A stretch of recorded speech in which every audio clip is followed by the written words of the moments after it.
تم اقرار کرتے ہو کہ اللہ اور ہر چیز کا مالک ہے. اس کے کیا معنی؟ اس کے معنی یہ ہیں کہ تمہاری جان تمہاری اپنی نہیں، خدا کی ملک ہے. تمہارے ہاتھ اپنے نہیں، تمہاری آنکھیں اور تمہارے کان اور تمہارے جسم کا کوئی عضو تمہارا اپنا نہیں.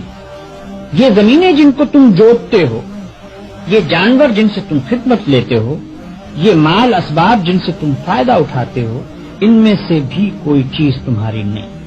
ہر چیز خدا کی ملک ہے اور خدا کی طرف سے عطیے کے طور پر تمہیں ملی. اس بات کا اقرار کرنے کے بعد تمہیں یہ کہنے کا کیا حق ہے کہ جان میری ہے، جسم میرا ہے، مال میرا ہے اور فلاں چیز میری ہے. دوسرے کو مالک کہنا اور پھر اس کی چیز کو اپنی قرار دینا بالکل ایک لغو بات. اگر در حقیقت یہ بات سچے دل سے مانتے ہو کہ ان سب چیزوں کا مالک خدا ہی ہے تو اس سے دو باتیں خود بخود تم پر لازم ہو جاتی ہیں. ایک یہ کہ جب مالک خدا ہے اور اس نے اپنی ملکیت امانت کے طور پر تمہارے حوالے کی ہے تو جس طرح مالک کہتا ہے اسی طرح ان چیزوں سے کام لینا چاہیے. اس کی مرضی کے خلاف ان سے کام لیتے ہو تو دھوکہ بازی کرتے ہو. تم اپنے ان ہاتھوں اور پاؤں کو بھی اس کی پسند کے خلاف ہلانے کا حق نہیں رکھتے. تم ان آنکھوں سے بھی اس کی مرضی کے خلاف دیکھنے کا کام نہیں لے سکتے. تم کو اس پیٹ میں بھی کوئی ایسی چیز ڈالنے کا حق نہیں ہے جو اس کی مرضی کے خلاف ہو. تمہیں ان زمینوں اور ان جائیدادوں پر بھی مالک کے منشا کے خلاف کوئی حق حاصل نہیں ہے.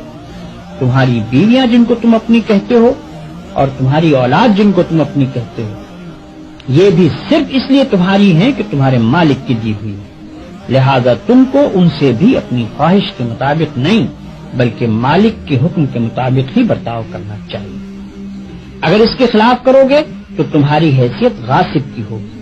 جس طرح دوسرے کی زمین پر قبضہ کرنے والے کو تم کہتے ہو کہ وہ بے ایمان ہے، اسی طرح اگر خدا کی دی ہوئی چیزوں کو تم اپنا سمجھ کر اپنی مرضی کے مطابق استعمال کرو گے یا خدا کے سوا کسی اور کی مرضی کے مطابق ان سے کام لو گے تو وہی بے ایمانی کا الزام تم پر بھی آئے گا. اگر مالک کی مرضی کے مطابق کام کرنے میں کوئی نقصان ہوتا ہے تو ہوا کرے. جان جاتی ہے تو جائے، ہاتھ پاؤں ٹوٹتے ہیں تو ٹوٹیں، اولاد کا نقصان ہوتا ہے تو ہو، مال و جائیداد برباد ہو تو ہوا کرے. تمہیں کیوں غم ہو؟